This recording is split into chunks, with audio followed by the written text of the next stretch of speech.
There are 20 or more species of soy plants, all in the genus Glycine. And the oldest is the Glycine soya, so this being the wild progenitor strain grown for thousands of years in East Asia, primarily Japan, Korea, and China, although grown in Southeast Asia as well. And looking at the first photograph in the middle there, what we see here is the wild Glycine soya, which is basically a climber similar to other beans and peas. And then on the left-hand side, we see Glycine max, which is the modern cultivated form of soya. It was bred from a climber into a low shrub in order to make it harvestable by machines, as you can see in this photograph here. Now, the wild more or less looks like this. So it's a climber, it's can be very dense, and we have the beans, as you can see here, inside their pods. So those are not different. Now, there are some differences in the nutritional characteristics of the ancestral soy varieties versus the modern Glycine max, and I'll get into those in just a moment. But first of all, this is a funny little video from YouTube, which basically shows you from about 1990s or so up to 2021, a scrolling graph updated from year to year showing how the production of soy has increased in all of these Asian countries. And the two countries that have by far the largest production, basically for commercial use in animal feed, are India and China. And then most of the rest are basically soy for human food use. And then the nutritional characteristics that we want for food use are a little bit different than what we want if we're trying to produce soybean oil. Looking at some of the common foods, probably Japan is the best known for many different kinds of foods being produced from soy. First on our list, we have edamame. These are the small soybean pods that are often steamed and served in Japanese restaurants as an appetizer. We then have, obviously, soy sauce, the fermented soybeans. And then we have sweet bean sauce. We have tofu, miso, which is a fermented soybean paste that's used to make miso soup. And then we have, of course, soy milk, soybean sprouts, and then my favorite is natto. So this is a fermented variety of soybeans fermented with a Bacillus subtilis variety natto. So this then produces a very sticky, slimy kind of looking soybean product, which is high in an enzyme called nattokinase. Now, nattokinase has become very well known recently due to its ability to serve as probably the best available product to prevent blood clots. So I've been informed that this is even better than any anti-clotting agent that you could receive because in the blood clotting we have two processes. We have platelets that clot, and then we also have a protein system. And the nattokinase works against all of them. China has maybe yellow soybean paste. I think this is maybe quite similar to miso. And then fermented bean curd. And then, of course, they also have many of those same products that are listed above in Japan, the soy sauce and so on. Then in Southeast Asia, we have Indonesia. Probably best known product, which is known around the world, is tempeh. and that's like a soybean paste. And then in most of the rest of the countries that are in this little video are growing soy for their own versions of these kinds of products. But primarily, we're looking at protein content. In this slide, I'm going to talk about the nutritional characteristics, why glycine max is different than glycine soya and how they vary. First, the protein content is about the same, but glycine soya, the wild variety, has a higher methionine, and it's 0.5 to 0.6% of total protein, compared to glycine max, which has a lower amount, 0.3 to 0.5. From the point of view of fish nutrition, having a higher methionine level would be good for us. I mentioned previously that glycine max has been bred into a machine harvestable low-growing shrub, that the seed pods are on the glycine max do not split or fall like it happens with the wild glycine, and you can basically see that on many other kinds of legumes. Then finally, glycine max is bred for much higher oil content than glycine soya. And I have an example here of this paper, genetic relationship between lipid content and linolenic acid concentration in soybean seeds from these Japanese researchers. Looking at the total lipid content, glycine max soy is shown here in gray. The wild glycine soya is shown in black. What we see is that the lipid content is shown here along the bottom. They're looking at different strains, genetic strains, and so then they have the number of strains that they checked and how many of them had what kind of a fat level to create these frequency graphs. So the wild ones have a much lower fat content. In that fat content, then, curiously, the wild strains have a much higher level of linolenic acid. From the point of view of nutrition, when we talk about we want to provide omega-3s in our diet, whether we're talking about human food or animal feed, we're always talking about we want omega-3. And linolenic acid, of course, is the C18 in omega-3.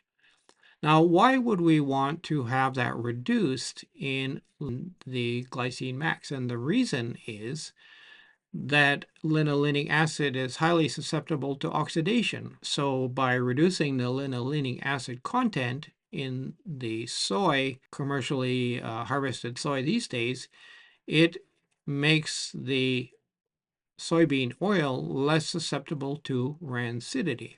Looking over here, in terms of oleic acid content, the wild has a lower amount of oleic acid, which is the monounsaturated omega-9. In the case of the cultivated soy max, the levels are kind of all over the place. It's not really a fatty acid that is being bred for, and so therefore there's no peak where we see a lot of strains having a high level. This is a free paper. You can go and scan that QR code and download it from the Japanese website. As we know, soybean meal is the most important plant protein used in aquafeeds. It was probably one of the earliest alternative proteins that were considered to use instead of fish meal. And since all of the early research in fish feeds was done in the United States, then soy became one of the main candidates. And early on, we were replacing fish meal with soy in order to try to reduce the cost of our feeds. The thing is now with soy is that it's grown all around the world. I'll get to that in a moment. Because it comes from many manufacturers located in many countries, then there is a fair amount of variability in soybean meal quality. However, they're mostly working with the same average soybean meal composition. So this is the commercial glycine max, more or less. So about 19% oil And if we look at soybean meal that's coming from these ingredients, so we have here about 34% protein in the bean, which after we extract out the oil goes up to say 44 with hulls and up to 48, 50% when the hulls are removed. So here's the hulls, the fiber content, and so on. And then we have about 4% ash, then 13% moisture. The top 10 soybean producing countries: Brazil, by far the largest, about 40% of global production at 169 million metric tons in 2024-2025. I want to note that Brazil produced about 1.5 million tons of non-GMO soy in 2024. So that's about 0.5% of non-GMO versus 40% of GMO. So the production is very, very tiny. Then coming in second, we have United States with nearly 119 million metric tons. Argentina third at about 51 million metric tons. China about 20.65 million metric tons. India about 12.6.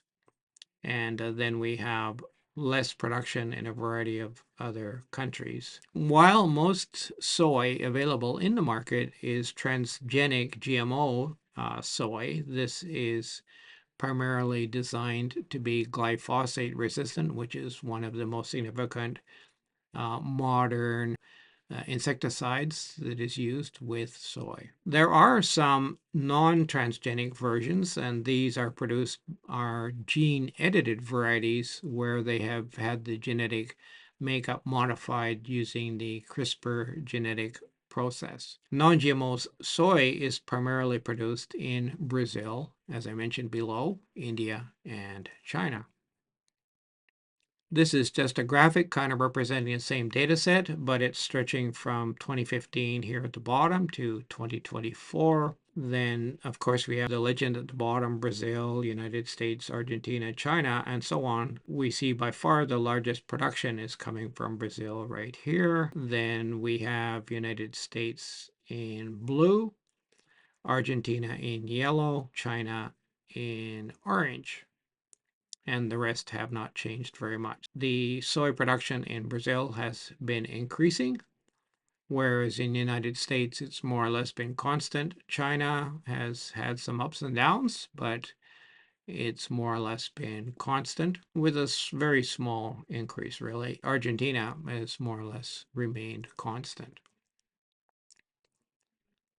Looking more specifically at United States soybean production, we see from 1991 to 2024 that, let's use this axis, which is million metric tons. We see that back in 1991, we were producing around 54 million metric tons, and now that has been more than doubled up to somewhere, let's say, around 115 million metric tons. This data is coming from the American Soybean Association from a website called SoyStats. This was their most recent version that I've used, and you can scan that QR code and download the document with this graph in it yourself.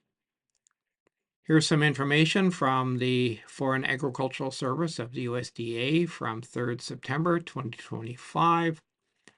Showing soybean meal export prices from Argentina. It says upriver, that's the blue line, and then Brazil is the black line, and US, so this is Gulf, so that's the southern ports in Louisiana, Mississippi, and so on, Texas. Looking at this, it appears that soybean export prices, the US has been the lowest cost exporter of soybeans. Many of these countries that are producers, they don't want to export soybeans so much. They want to export soybean meal if they can and extract the oil, and then they sell both. Looking then at soybean meal export prices, here, the United States is actually the most expensive. Argentina and Brazil are very similar. Now, this year in 2025, we've had some tariff wars going on. China stopped buying U.S. soy and switched almost exclusively to Brazilian soy in order to stay competitive with Brazil.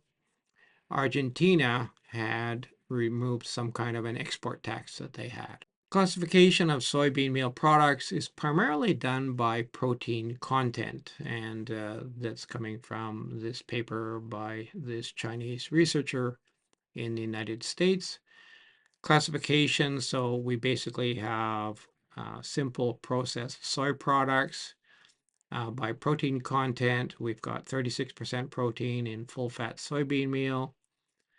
We have low pro soy, at about 44% is the commodity level. Then we have the high pro, which commodity level is 48% or higher. We then have some highly processed soy products, the first of which is the fermented soys. The protein content here is typically greater than 50, usually around 52%. We could also count there the enzymatically treated soy. Then finally, we have the higher protein level, the soy protein concentrate. So we have a non-classical SPC. So when we're talking about a 60%, the reason we're calling this non-classical is because according to the United States AFCO, a classical SPC is defined as a soy protein concentrate with a protein minimum of 65%. Now, this product 60 is primarily coming from companies like CJ Selecta in Brazil. It's 60%. We'll talk more about that later. So let's now move to some specific details about soybean meal. Looking at world oilseed production, or in other words, the raw materials that are used to produce these various seed oils, soybean meal is approximately 60% of all of world oilseed production, followed then by rapeseed and canola, peanut, sunflower, cottonseed, and so on. Now we look at world protein meal consumption, and 254 million metric tons, approximately 70% of all protein meals produced from plant materials is from soy. So this is then soybean meal. Second, then we have the rapeseed, about 49 million metric tons, sunflower, 23 million metric tons, cottonseed, 15 million metric tons, and palm kernel, as you can see here in the graphic. Soybean meal is a co-product of the process of extracting soybean oil. So soybean oil is the main product that is being produced, and then we end up with this byproduct, soybean meal. This is just an outline of the process. So we start out with soy and we do some cleaning and preparing. We dry them to a standardized moisture level. They're tempered, they're held at certain temperatures for a certain period of time. They then would undergo some kind of a cleaning to remove any kind of foreign matter. The beans are then put through a roll to crack them. There may also be some conditioning going on here as well, soaking, for example, to make them crush very easily. I had the opportunity to visit a small soybean oil production facility in Yugoslavia prior to it being broken up in the Balkans war that occurred. What I saw there was that these soft beans, then they used air separators. There was beans were falling down through a chute, and there was a very strong, narrow airflow blowing across the falling beans, and any of the holes which had been separated were being blown off, and the intact beans minus the hulls were dropping down for further processing. So we have conditioning and flaking and so on. Now at this point, the beans are flat, similar looking to, let's say, a cornflake, which everybody should know how that looks. Or maybe rolled oat. This then is put into some kind of a large tank on some kind of a moving conveyor belt, and this tank is filled with a solvent, and primarily the solvent used in almost exclusively worldwide is hexane. and this is some data from PubChem, just a few notes. And it says that the major use for solvents containing N-hexane is to extract vegetable oils from crops such as soybeans. We have our solvent extraction of the oil. The oil then is going to be evaporated and distilled off, and we end up with a crude soybean oil for further processing. I'll go into that detail in a minute. Then we have the meal that's left over, and then we can desolventize that through gentle heating, and then we have a toasting step. So this is where the soybean meal is cooked to reduce the activity of things like soy trypsin inhibitor. Then this product is dried and cooled and ground into coarse flakes, and this is what we know as soybean meal. If we take the product and we extract the oils out, but we do not dry it, we do not toast it, then what we end up with is something called high solubility white flakes. And because it has not been heated, then you have a much higher availability of the protein. However, none of the anti-nutritional factors like the trypsin inhibitors and the lectins have been denatured. And so then we have to take that into consideration. If the soybean meal or the white flakes, we do a water alcohol extraction, this is how we produce our soy protein concentrates. This from soybean meal is 60%, and if we use the white flakes, then we have the 65%. This is just a visual outline of the process. So we have the soy, let's say the soy is transported from Argentina or Brazil to China. It's received in China in bulk ships, and then it's stored, it's cleaned, it's cracked, it's prepared through temperature and humidity in this conditioning process. It's then flaked, crushed into flat flakes. Then it's going to go through the process of, and then we're going to have the oil distilled off, of course, and then we're going to get basically three streams of product. We're going to get soybean meal, we're going to get soybean oil, and we're going to get the lecithin, the phospholipid content, which has to be removed during the purification of the oil. So that's the process, and there you can go and find that paper, which is actually about using AI to control the process of extracting soybean oil and producing soybean meal. Same paper now, they're just showing us some of the products at these different stages. So we have the raw soybeans brought into the facility. They're not clean. They have to be maybe screened or maybe air classified to get the clean soybeans, maybe also passing a magnet to remove any metal that might be there. The soybeans then are crushed, they're flaked, then they are soaked in the solvent. They come out of the solvent looking more or less like this. And then we have the extraction distillation process for the oil here. We end up with soybean meal, soybean oil, and soybean lecithin.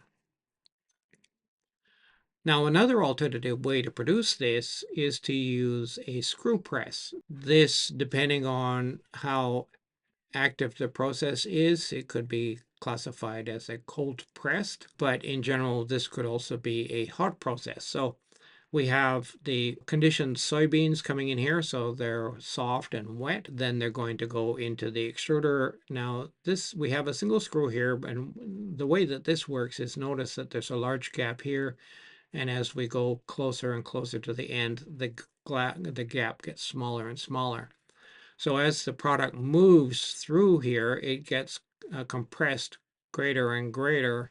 And as it gets compressed, then the oil drips out, and the oil is collected here at the bottom. Then at the end, there may be some kind of a process like a pressure cone, maybe something looks like an expander. Then the cake with significant amounts of oil extracted, but not all, is going to be coming out here. So this will have a different characteristic than the solvent extract. This is just from a patent application showing you a similar design, although in this case the screw is not conical. What is happening here instead is that the screw elements get closer and closer and closer together, and as the product moves around it simply has less room and gets compressed in that way. Then the end is more or less the same as we see over here. Another kind of a press is called an oil expeller press, and in this case conditioned soybeans are brought down here, then the beans come along here in some kind of a conveying device. They fall down between these plates. These plates then are squeezed together as a hydraulic press, and the oil drips down here to the bottom and is collected. Then the meal comes out the end here and drops down as like a semi-dry cake. The quality in terms of nutrition of these different soybean meal products is going to vary, of course, with the way that it has been milled. And if we look here, first of all, on the far right, we see solvent extraction. So solvent extraction is very effective at removing the oil. So the oil content is very low, 1.2%, whereas with the other ones, there's no solvent extraction, just physical processes. The fat content is upwards of 6 to 7% typically. Then as there is more oil remaining, then the protein content is lower. If we look at urease, well, urease of course is an enzyme. It's heat sensitive and it can be denatured by higher temperatures. We see in the solvent extraction, the urease is very low because this product then has been toasted. Here we have gas-assisted screw pressing. Now, I don't know the details of this process, but whatever it is, the urease activity is still much higher than the other ones. Then we have these two measures of protein quality, solubility, and potassium hydroxide, and then the protein dispersibility index. Once again, this is kind of related to the how the product is cooked or not cooked. If we look at this process, the fact that there's a high level of urease and down here at the bottom, also a very high level of trypsin inhibitor activity, this suggests that this is basically a process where no heating has occurred, and the protein solubility is by the potassium hydroxide is very, very high. And then also the PDI is also very high compared to these other high heat processes. These two are relatively high heat in the processing, and then maybe also if there's going to be any drying at the end.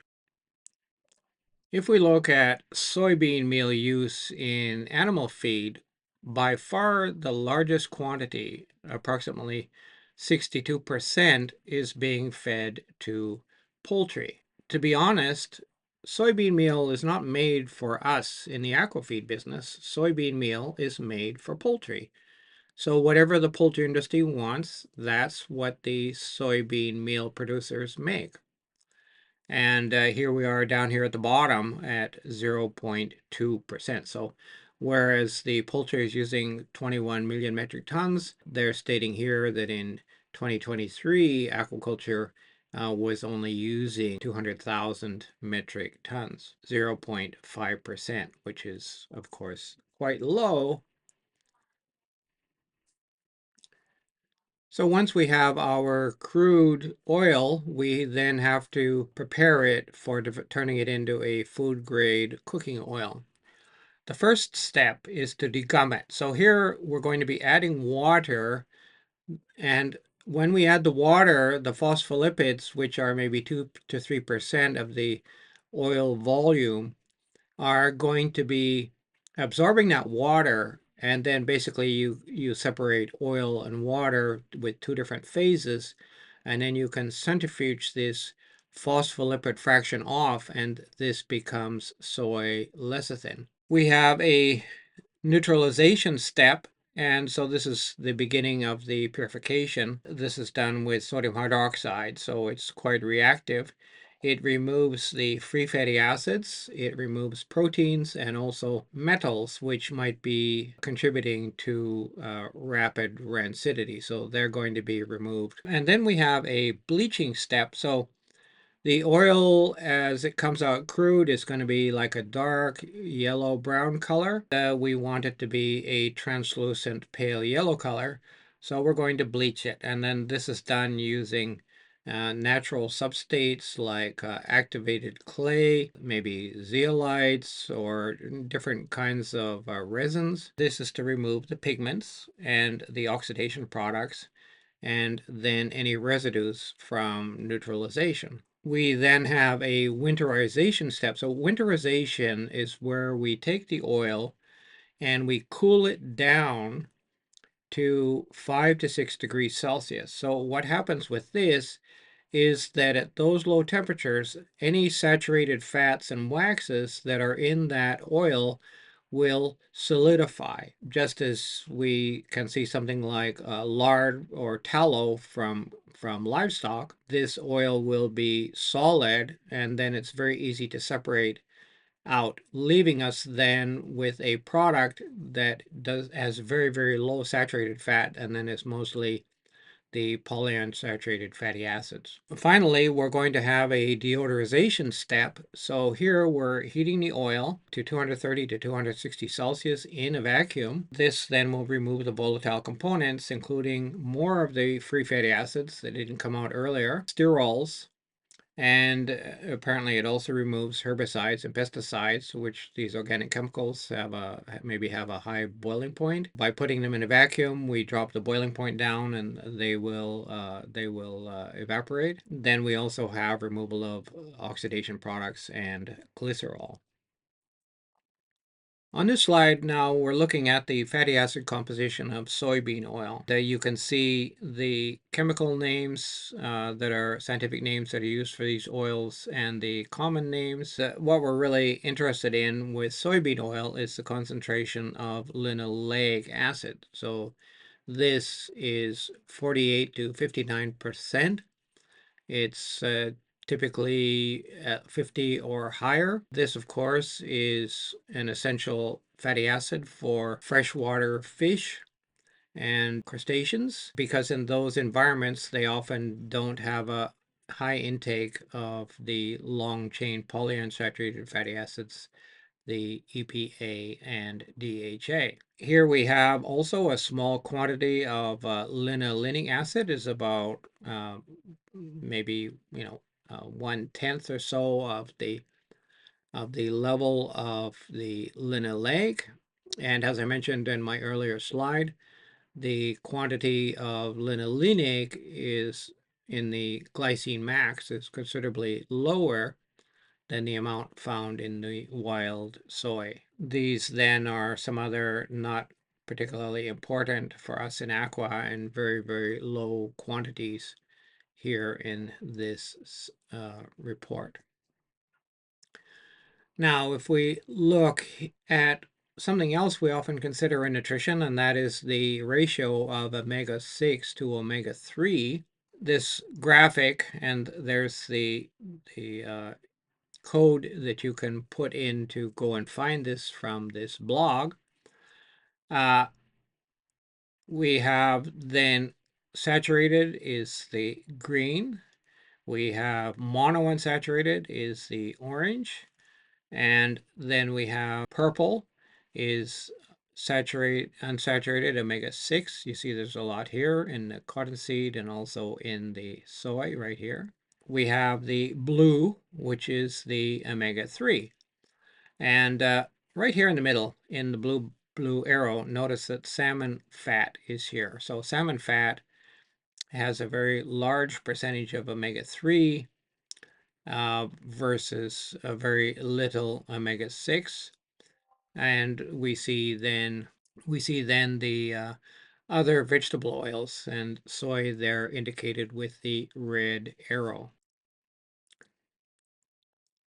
Here's another table, but in this case, what we're doing now is comparing the fatty acid profile of soybean oil on the right palm oil in the middle, and then fish oil as a percent of total oil. We see that the vegetable oils do not have any, this is arachidonic acid, um, then we have EPA, and we have DHA, and so the fish oil has those, and the vegetable oils do not have any. So, of course, we have to compensate if we're going to use a lot of soy, that we've got to find other sources of our omega-3s, particularly when we're talking about marine shrimp and marine fish. In addition to the fatty acids, there are other components that are in the oils. And one of those compound groups is the phytosterols. Now, we're all familiar with cholesterol, which is the main sterol found in animal tissue, but in plant, there is no cholesterol. There is, on the other hand, a number of these phytosterols, and you can see the concentrations of them: the beta-sitosterol, the camptosterol, the stigmasterol. These ones that are here at the top, they are often, especially in crustaceans and some fish, they can actually be converted back into functional cholesterol. Not all marine animals can do that because, of course, many animals, they don't have phytosterols in their diet at all. Another component, of course, I mentioned earlier, is we've extracted out the soybean lecithin in the process. This is from a paper by Schofield. You can find the paper there, where we have then the main phospholipids are primarily phosphatidylcholine, and then we have phosphatidylethanolamine and phosphatidyl inositol. Well, here they just call it inositol phosphatides. And there's a reason for calling inositol phosphatides, because phytic acid, which we've talked about, is actually has a core molecule of inositol. And then in the body, there are a number of inositol phosphates, especially IP3, that are used for neurotransmitter signaling purposes in the body. So they're classified here as the inositol phosphatides, and then there's some others. Now, soybean oil is also a component of liquid soybean lecithin, so typically around 30 to 35% will be classified as acetone insoluble 60%, meaning that the acetone soluble will be the soybean oil and the acetone insoluble will be the phospholipids. And then there's some minor components. So we have tocopherol, vitamin E, and a few other vitamins there. Now, part of the process is removing some of the vitamin E that's in the oil. Very little of it is actually coming out with the lecithin. Now, I'm just going to go into a little bit of the process. So we have, remember, going back to our production line, we have the soybean oil. It's been degummed, and then that degummed product has to be treated in some way. So we have our non-degummed oil, soak it with water, as I mentioned before. And here's some details from these authors. Water 1 to 3% is added to the oil. The temperature is raised to 50 to 70 degrees. That will bring out the phosphatidylcholine, the lysophosphatidylcholine, and the phosphatidylinositol. And then if they want to remove the phosphatidylethanolamine and phosphatidic acid, then some citric acid is added into the process. So with a slightly acidic water in there, then it will draw these out. The product then is going to be centrifuged, and you get these wet gums which have to be dried down. Maybe they might be dried down in a vacuum because they don't want to heat it too much, or it could be heated at a low temperature for a long time. So in this case, we want to remove all of the water that we added up here. 1 to 3%, and then we're going to bring the water level down below 1. The thing here is if we have a long drying time, then we're going to have a darker color, and it's going to be quite a bit thicker. Then we cool it down and we get our dried lecithin. So that's the basics of that process. Up here at the top from this paper, we then have the list of all of the phospholipids, and then we have the ranges that are typically found with the various soybean oils from their different sources. This is from a commercial website from a Chinese company, lecithinsoya.com. And here's a photograph of some liquid lecithin.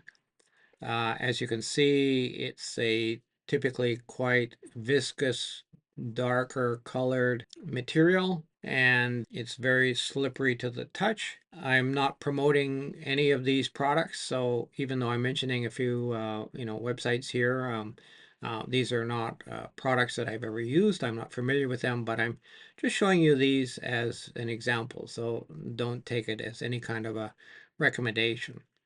So we have appearance, a transparent liquid. Standardized quality is always going to be that acetone insoluble, or the phospholipid content, is going to be greater than 60. There will be an acid value. So an acid value is an indication of free fatty acids. And then we have a color, Gardner scale, and then a peroxide value. So this is the specifications that this company uses to sell their products. Here's something more about soybean lecithin. This is coming from a United States Soybean Export Council at that QR code. So we have our whole soybeans, we have the processing, we have the degumming. Let's look up here instead. So here we have our fatty acid profile. They're just giving us a few of the main ones, the palmitic, stearic, oleic, linoleic, and linolenic in the soybean lecithin here as opposed to the soybean oil here. So a little bit different. And then we have some data here for different species, poultry, swine, and aquaculture, and the metabolic energy in terms of kilocalories, and then the maximum included rate for use in feed. For shrimp, it's generally recommended that shrimp feed should contain a minimum of 2% soybean lecithin. Now, whether people choose to add soybean lecithin to fish, it might be added in marine fish, but it's usually not going to be added in freshwater fish. Although if you do have a budget and you can afford to use it, it will definitely improve the feed performance. Now, the other product I find very interesting is the de-oiled soybean lecithin. So in this case, whereas liquid lecithin has, say, 30 to 35% soybean oil in it, in this case, then the soybean oil has been removed. So then what we see then is that the acid insoluble, instead of being 60%, is 95%. Then the moisture is quite low. Here we have the other characteristics. This is another Chinese lecithin producer, but a different one than the first company that I mentioned. The benefit of the soybean lecithin, and I liked to use it quite a lot in my shrimp feed and also in my fish feed, was that we get the benefit of the lecithin, but we don't want in shrimp feed in particular. I did not want to bring in that extra oil because it could impact on my production pellet quality if I'm adding, say, 2 to 3% into the feed. So the de-oiled lecithin is a perfect alternative. The problem is that de-oiled lecithin in several forms is used more as a food ingredient, and the main problem is the de-oiled at the moment is 3 times the price of liquid lecithin, which makes it unaffordable for most aquaculture feed applications. Now let's look at other soybean meals. So the first process we'll talk about is soybean meal extrusion. So here we could take our beans, we might soak them, we might raise their temperature. We're going to drop them into a single screw extruder. This is not a feed extruder. This is a very simple machine. We're basically going to extrude dry whole soybeans. Those come out, they're hot and they're soft, and they can then be put through a screw press, and the oil can be collected, and then what we get is this expelled soybean meal. Now you may remember back when I was talking about the different types of product quality, that the extruded expelled had a fat content of around 6 to 7.5%. So it's much less effective, but this feed ingredient will then have a much higher digestible energy, which sometimes we want. Here is an example of an extruder set up for extruding full-fat soybean meal. You can see that the product is just basically being blasted out of there as a single large noodle, and you see the steam coming out at the same time.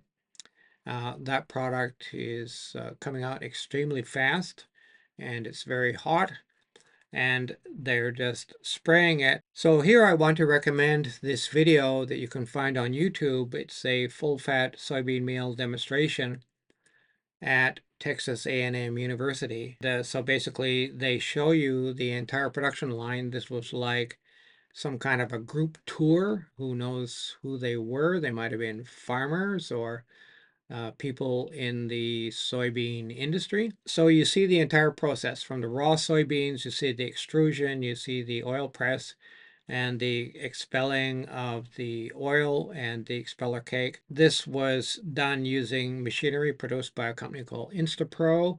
The link for the YouTube video was down there at the bottom, but if you scan that QR code, it will take you to this specific video and you can watch it. It's not very long, 5-10 minutes, something like that. But it gives you a very good idea, and you can see that just looking at this picture, the product is being sprayed out of the extruder and onto this conveyor belt, and it's just wet and soggy. It's also very hot. As you saw from the previous two slides, full-fat soy is most often produced by dry extrusion. It heats the soy, cooks the protein, destroys lipases, and also destroys some of the trypsin inhibitor. Unfortunately, it also destroys most of the vitamin E in the full-fat soybean meal. From experience here in Asia's warm, humid climate, with a lipid content of about 19%, full-fat soybean meal oxidizes quite rapidly. It has a short shelf life in the warehouse, and I do not recommend holding stock more than 2 or 3 weeks. So I was buying locally made, and so I could basically have it delivered in small volumes, maybe 5-10 tons at a time, and then it could be used quickly without keeping it in the warehouse for a long time. Because if it starts to go rancid, it will actually can get so hot it would actually start burning. So that's something we want to avoid. Another product then is fermented soybean meal, and this I also mentioned before when we were talking about segregating the different soy products by their protein content. The typical process is a fermentation with a lactobacillus or another lactic acid producing bacteria. I have here some data. First of all, DeBalm and DeBalm is a Taiwanese company. They are one of the original producers of fermented soybean meal in Asia. Their product, they say, reduces trypsin inhibitors, breaks down phytic acid, degrades oligosaccharides, and they're really focusing on the raffinose and the stachyose. It eliminates some degree of the antigens, the glycinin and the beta-conglycinin. This table is coming from Evershining, so these are the people that are producing the BioPro 480. In this table, they're comparing the fish meal with conventional soybean meal, and then also their lactobacillus fermented soy. Then they talk about the different characteristics of benefits. So protein digestibility, anti-nutritional factors, cost, gut health impact, supply, environmental impact, and so on.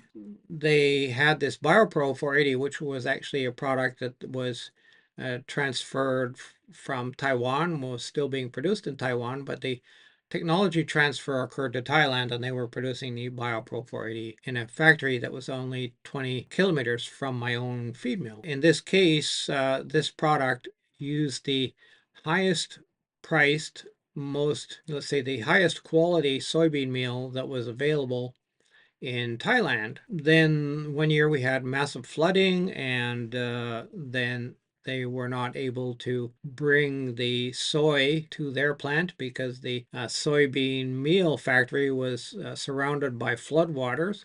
So instead, they come to me and ask me to sell them some of my conventional soybean meal from Argentina or wherever. And they produce the same product, but they use their own in-house brand. And so these products, well, of course, would cost less than the BioPro 480. But when we talk about this, one of the key things, rather than just talking about the protein digestibility, which we know is going to be high anyway, one of the real benefits here is the gut health impact. The product, and I'm talking specifically here about the BioPro 480, but I suppose that others would be, that are also fermented with lactobacillus would be similar, is that they have, once they're dried, they have a residual lactic acid content of, say, 3 to 5%. And of all the organic acids that are in, feed, or organic acids that could be added to feed, lactic acid actually has the greatest antimicrobial properties against the gram-negative bacteria. So actually, this lactobacillus fermented soy has a very positive effect on the gut microbiota, improves gut health quite a lot. So that's the real benefit of fermented soybean meal, even though what you appear to get is a soy that's only 3% higher protein than high pro soy. But it oftentimes costs 50 to 100% more. But it has these added value aspects that in the right circumstances make this a cost-effective product. Then we have here, this is some data relating to fermented soybean meal from these authors. Well, this was actually a paper from Professor Stein. You see his name is up here, Professor Stein. So this was a talk that he gave in Bangkok at an American Soybean Association seminar in 2013. The video is about 20 minutes long or so, as long as his talk. But I just screenshot this one particular slide because he's talking here about fermented soybean meal, and I don't know what soybean meal he's talking about, but it's something that was available to him in America. Fermentation eliminated the oligosaccharides in the soybean meal. So here we see raw soybean meal. So blue is sucrose, and the orange is stachyose, and the light blue is raffinose. Then in the fermented soybean meal samples he had, the levels were very, very substantially reduced. And in this other sample, number 2, basically they couldn't find any of those. They were all degraded in the fermentation process. Noted down here, it said Cervantes, Palm, and Stein, 2010. So I went to find the paper that it was based on, and this is the paper. So you can actually find this as a table with many other tables by going and scanning that QR code. The second product, very similar to the fermented soy, is enzyme hydrolyzed soybean meal. In this case, the crude protein is typically above 56%. The best example, the best known in the market worldwide, is a product produced by a company called Hymowitz Protein in Denmark and now in America. HP 300 for aquaculture. They had another product available called HP 350. Which had some binding capabilities. It was processed in a slightly different way. The thing then here, they're comparing the fraction of small peptides. in soybean meal, HP 300, soy protein concentrate, fermented soybean meal. And their claim is that you get the best amount, the greatest amounts of small peptides. So small peptides basically are almost able to be absorbed with really not much digestive activity in the animal. And so this means the digestibility is very high, digestibility is very fast. And this is particularly good in animals that have some kind of impaired gut health. Like, for example, if they have some kind of sepsis in the gut or they have some issues with their digestive function. Feeding these small peptides really allows the nutrients to be available without relying solely on the digestive process. Now we'll move on to the last type of product that's made from soybean meal, and that's soy protein concentrate. I mentioned earlier that AAFCO, which is the American Association of Feed Control Officials, defines SPC as it must contain not less than 65% protein on a moisture-free basis. So that's the traditional one. Then there's another one, which is the non-traditional one, called mainly produced by CJ Selecta from Brazil, which has a protein level greater than 60%, but it does not meet the 65% minimum standard. However, this does not stop CJ Selecta from selling upwards of 300,000 metric tons to the salmon feed industry every year. They want to use SPC because it minimizes the problems with intestinal enteritis, which has been a common disease with Atlantic salmon fed standard soybean meal. So in our process, basically whether we're talking about 60 or 65, if you remember, I said that 65 was being produced from the untoasted white flakes and that the CJ was being produced from the conventional soybean meal. So in this case, the soy flakes are extracted with alcohol and dilute acid to control the pH, and then the moisture, heat, and so on. You then get two components. You get the solubles, and then you get the insoluble. So this is where the protein, the polysaccharides, and so on come out. You then dry that down, and you get a soy protein concentrate.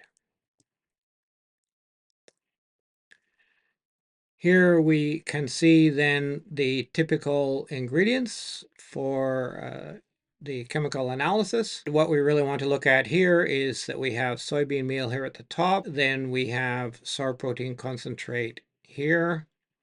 So you can see that the moisture tends to be less. The protein level is 84 versus 45. Lipid content is very low.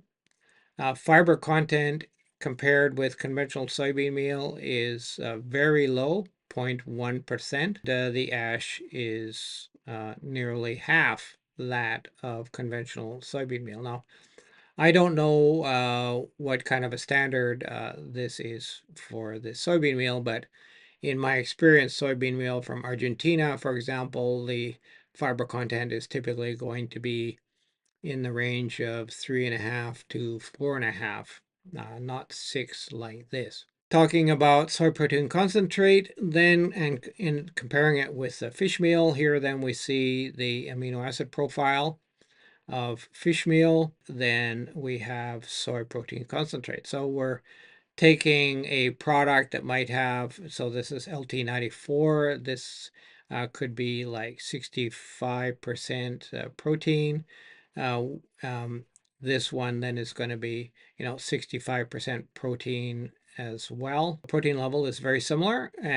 Looking at these numbers, we see not so much difference in tryptophan, but the lysine of the soy is lower and the methionine is considerably lower. Many of the other amino acids are not so much different.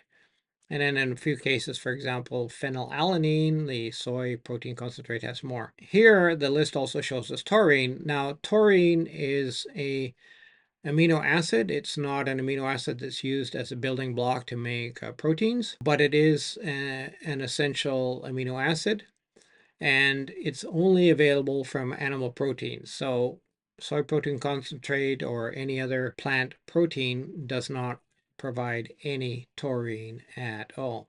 Talking about the replacement of protein from fish meal by SPC and diets for salmon, trout, and shrimp, we're talking about replacing 50% of the fish meal. So they're not telling us how much fish meal is in this feed. We have to go and look at the original paper over here by Mambrini. Rainbow trout in low-fat feeds, we could replace 100% of the fish meal with soy protein concentrate. Atlantic salmon, 40 with Atlantic salmon using hamlet protein. So this one now is like the enzyme hydrolyzed product. They're able to use recommending in that range. This is from some in-house documents that they've circulated for their marketing purposes. And in shrimps, they're talking about up to about 40% fish meal replacement. So we would have to know what level of fish meal was in these feeds as the controls in order to understand, how much they're actually replacing. In every case, as I've talked about in other videos, if we're have the ability to supplement with additional lysine or maybe methionine, then we can probably push these levels higher. But you have to pay really close attention to the digestible amino acids. One thing that's very important we'll talk about now, and that is anti-nutritional factors that are in soy. So here's a list. This is in soybeans, but of course it's in soy-based feed ingredients as well. Famously, we have protease inhibitors like soy trypsin inhibitor. We have lectins and we have goitrogens. Now, these are proteins, so they are heat labile, and they can be largely or totally removed by the cooking processes that soybean meal undergoes. However, we also have a number of anti-nutritional factors that are heat stable. Among those are the saponins, the phytoestrogens, phytate or phytic acid, phytin. We then have the oligosaccharides, and then we have the antigenic proteins. So let's go through these one by one. Here's another view, but what we're doing here now is we're comparing soybeans with soybean meal with soy protein concentrate that's been enzyme treated, and then we have soy protein concentrate that has been alcohol extracted. So this would be more or less equivalent to, like, say, the Hamlet protein product. This one is more like the ADM product. And then we have protein isolate. Now, protein isolate is something we would never consider for use in aquatic feeds.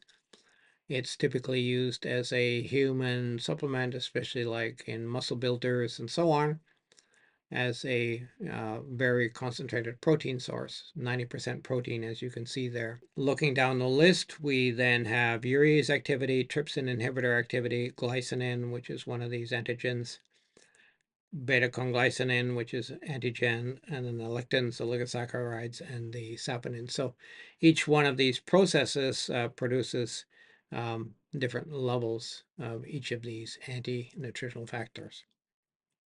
Now, to talk about these each individually, we have the protease inhibitors. The main ones we're going to talk about are the soy trypsin inhibitor, and most of these are serine protease inhibitors.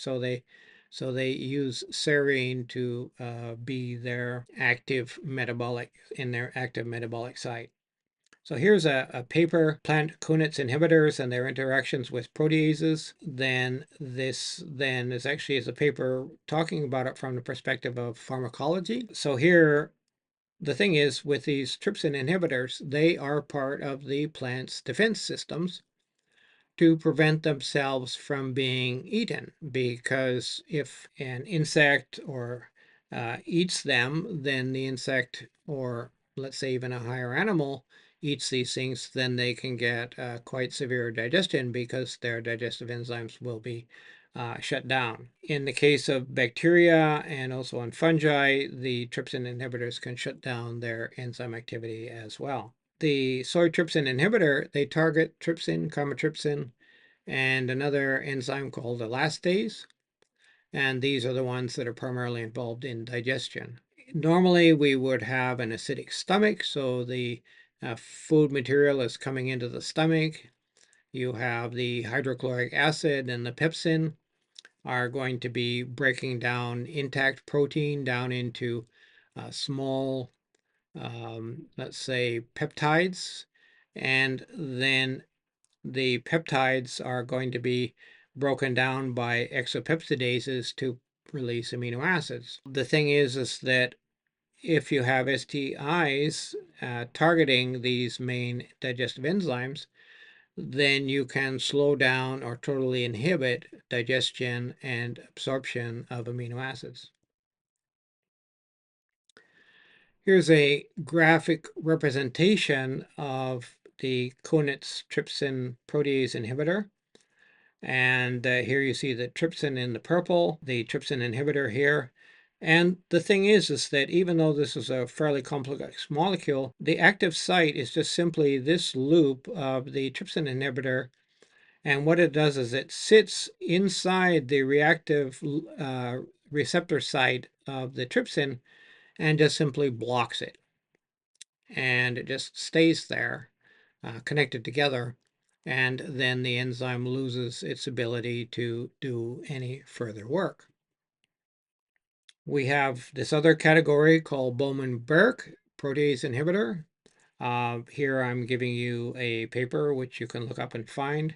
The Bowman-Burke inhibitor. This was written by Burke himself. And this was from his original paper from years and years and years ago, where he's outlined the sequence of amino acids that are in it. And here you have the serine. I said these are serine peptidases. So here you have the serine and the active group. In both cases, it's a serine and a lysine over here, and a serine and a leucine over here. Here's an example from a very recent paper that you can find here. Just showing you a little bit simpler view where you can see that this receptor site will block trypsin and chymotrypsin. That's all there is. That's the active site of the trypsin inhibitor right there. And in the case of the Bowman-Burke, you have a chymotrypsin trypsin inhibition there and something similar over on this side. So these, of course, are proteins, and they can be denatured with heat. This is just an example from Atlantic salmon showing you the impact of trypsin inhibitor on protein digestion. So we have two graphs here, both of them showing you trypsin inhibitor quantity in milligrams per gram of diet. Our legend here tells us that the blue dots are trypsin activity in the intestine, and the blue is the protein in the pyloric intestine. At 12 days, we see as the amount of trypsin inhibitor increases, so this would be related to the amount of soy in the diet, that the more soy we have, the lower the digestive capacity. However, going 12 days then on to 31 days, we see that there is virtually no trypsin activity at all at the higher levels of trypsin inhibitor. So that's just showing you that if you're feeding this soy over a long duration, that you can have a considerable reduction in the effectiveness of your digestive enzymes with consumption of trypsin inhibitor long term. The next group of anti-nutritional factors we're going to talk about are lectins. These are also known as phytohemagglutinins. These are proteins or glycoproteins of non-immune origin that bind to carbohydrates. Now, we say non-immune origin because, in fact, we ourselves, as well as all animals, have lectins floating around as part of their innate immune system. So these lectins that are floating around in the blood are tuned to recognize the proteins or glycoproteins on the surfaces of bacteria, and then they will bind to them and then kind of like tag them for destruction by macrophages and so on. Because they are proteins, they can be denatured by heat. Just mention here, we see here that they have some biological activity. They're called hemagglutinins because they agglutinate erythrocytes, so they cause blood clotting. They also bind to the glycocalyx on cell surfaces. So we have this example of the gut. This is probably from a swine. We see the villi and we see the microvilli. Then on the surface of the microvilli, through the entire lining of the gut, we have this basic surface of the glycocalyx. And the glycocalyx is basically glycoproteins that kind of lubricate the passage of material movement through the gut, and also, the action that the gut undertakes, like the peristalsis and so on. I suppose this glycocalyx, in some ways, it might function like, let's say, like as a metaphor, like a layer of Teflon. It slips against one another because it's very fine and delicate, and it's normally covered with mucus, or let's say very close to the mucus layer. Another group, this one is a quite serious group called saponins. These are non-ionic surfactants. So surfactants are detergents. The structure of saponins is they have a hydrophobic, lipophilic kind of organic chemistry kind of structure for half of the molecule. And the other half of the molecule looks like a carbohydrate chain. Non-polar and polar characteristics. Because of their structure, they penetrate membranes, bilayers, very easily. When they're complexed with cholesterol, they create pores in cell membranes. So here you see the saponins coming down and penetrating into the cell membranes. They then, when they're interacting with the cholesterol, they can cause all kinds of weird structures. So if you look down here at the code, we have phospholipids, as we know, sterol, so that's the cholesterol. These blue ones here are cholesterol. And then we have this saponin sterol complex, and you see that they can actually cause destruction of the integrity of the cell membranes. Now we consider this to be the main cause of this soy-induced enteritis in the distal intestine of Atlantic salmon. And that's one of the reasons why it's very difficult for the salmon feed industry to use conventional soybean meal. But when they use the soy protein concentrate, saponins, the fat content is extremely low. The saponins are more or less been removed. While we talk about soy saponins and Atlantic salmon, there are in fact other fish that have been researched, such as carp and some species of bass, also susceptible to the same type of enteritis. So presumably it's going by the same mechanism for the severity of it. So the more saponins, the greater the problems that occur. Antigens. So we have these globular storage proteins. We have glycinin and we have beta-conglycinin. In many seeds, they have these globular proteins that store the amino acids, basically. That's what they're doing. And in soy, depending on the breed, the strain, the variety, the relationship between the concentrations of the glycinin and the beta-conglycinin will vary. I show you here pictures of the glycinin. It's a subunits. As you can see, there are these kind of triangular structures uh, in pairs like this, and this is actually 1, 2, 3, 4, 5, 6. So there are 6 subunits, basically all identical. If we look at the beta-conglycinin, it's a simpler molecule, but it also has these various subunits. The thing is that these are antigenic to some extent because they're apparently quite difficult to digest, and they can cause various problems.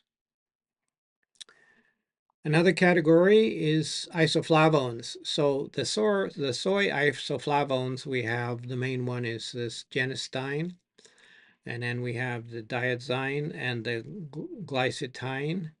And there you see the ratios that are normally found. So these are mainly called phytoestrogens. You can see the structures over here. So we have estradiol. So this is the female hormone. Then we have the genistein, the glycitine, and the diazyme here. And as you notice, they're not identical, but the active ends are quite similar, and the molecules are all about the same size, and so they can interfere with one another. They are able to bind to the estrogen receptors in the cellular nuclear membrane. Then they inhibit estrogen metabolism in salmon fish, and then they also have other effects. So these are they're not proteins, they're chemical structures, so they cannot be denatured by heating. Various things that they've done is like they tried to breed them out, or some of the processing to produce, some of the advanced products like soy protein concentrate, and even maybe some of the fermented soys will reduce these. One of the main categories then is the non-starch polysaccharides. For years, the main concerns have been raffinose and also stachyose. Until relatively recently, they were thought to be responsible for the severe enteritis that was seen in salmon, but there's been some articles that have come out, and I think I have some references at the end, where now they talk about the NSPs are not responsible for that. Nevertheless, with the soluble and insoluble NSPs, they have an impact, what they call the cage effect, where they just simply block the nutrients in the gut from the digestive enzymes. They kind of wrap around them, trap them in kind of a gel, and digestive enzymes can't get them. And if they can't be broken down and digested, then it's also difficult for the nutrients to be absorbed. So we typically don't want to see a lot of NSPs, and this is one of the main reasons why now in a lot of high plant protein diets, people almost always will be using some enzymes such as a xylanase. Then the big one, phytic acid. So this is a storage molecule for minerals in seeds. The most typical form is called phytin, and this is calcium and magnesium primarily. You see the structure there. So you have an inositol molecule as the center, and then in kind of some of these are on the downside, and so a couple of these are on the upside. Energetically, it's kind of neutral. But the thing is, it has all these reactive groups. So here you have a reactive oxygen. It can bind to the amine group of a protein or an amino acid. You have negatively charged oxygens that combine to cations such as magnesium here. If you have a calcium which is attached to phytin, the acidic environment of the stomach can cause this to dissociate, and then it can bind to other things like vitamins. It will bind to proteins, amino acids. It will bind to many things. And of course, then what happens is as the pH of the digestive system goes from acidic to basic, or in other words, the pH value rises, above about a pH of about 0.8, phytic acid will precipitate, and anything that is bound to the phytic acid when it precipitates is lost as a nutrient. So it will be just excreted. So this is the real concern we have with phytic acid. Here's a paper reporting the phytic acid content of various cereals and legumes from 2002. What we're interested here is we're interested in the soy. So the soy, the average, the minimum, and the maximum that's found. Of course, the thing is, any phosphorus that's bound to this phytic acid is basically nutritionally unavailable. Of course, it's not the one that has the most phytic acid. You notice here that on our list that lupins have actually more phytic acid. And also soy here is basically the second highest, but it's not the highest. Phytic acid content. So here, just a moment ago, I was talking about the phytic acid bound phosphorus. Here we have this paper from Tahir et al. And so we have these main ingredients: corn DDGS, canola meal, and wheat. We see the mean total phosphorus along with the CV, the coefficient of variation, in the brackets. Then we have the mean phytate phosphorus. So this is basically phosphorus that is biologically unavailable. Then moving to the big table, I've got the red arrows here on the soybeans and soybean meal. So you have some native phytase activity, but of course, as soon as we cook it, the phytase will be destroyed. We see here the total phosphorus, we see the phytate phosphorus, and the proportion of phytate phosphorus. So 68% of the phosphorus is in phytate phosphorus, meaning that slightly over 30% is biologically available without the use of a phytase enzyme. So the phosphorus availability from soy is actually quite low. Other antinutrients, first on my list is lipoxygenase. So this oxidizes and destroys carotenoids, and it catalyzes arachidonic acid, and it leads to rancidity, and also it can also be pro-inflammatory. It stimulates the production of eicosanoids and prostaglandins, which are the pro-inflammatory compounds in the body. We have also tannins, but fortunately for soy, tannins are generally brown compounds. And soy in general has very low levels compared with others, such as rapeseed, canola, or cottonseed meal, which have much, much higher levels of tannin. So tannin, while it does have some, anti-nutritional characteristics, in other situations, people are looking at some specific tannins, such as Elijah tannins from trees, which actually have an anti-inflammatory and immune boosting effect. That's the end of the talk. As I prepared it, let's just look at some resources. These are two soybean related books. So we have this one, Soybeans, Chemistry, Production, Processing, and Utilization. I don't have the barcode here, but if you go back through the talk, I did have the barcode presented earlier. This one from 1997, Soybeans by Keishan Liu, he's in America.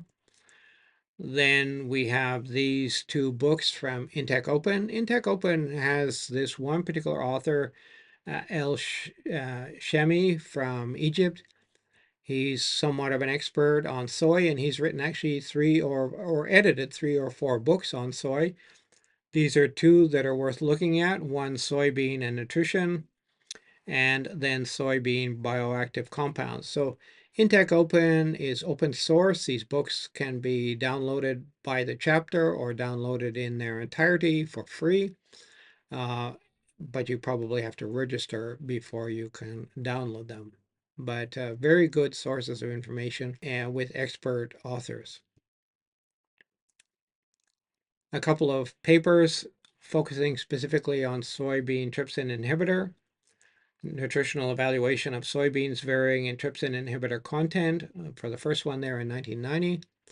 And then this one much later from 2019, soy trypsin inhibitor assay. So how to improve the standard methods that have been set up by the American Oil Chemists Society and American Association of Cereal Chemists. So those are some of the methods. Now, when I did my PhD research, I actually did soybean trypsin inhibitor assay, and it's quite sophisticated, needs some, specialized equipment, and it's a little bit time consuming. So when we're talking about the feed mill, mostly the feed mill will test urease only and use urease as a proxy, because if the urease enzyme has been denatured, the trypsin inhibitor has been largely denatured as well. I'll be talking about that in the next video.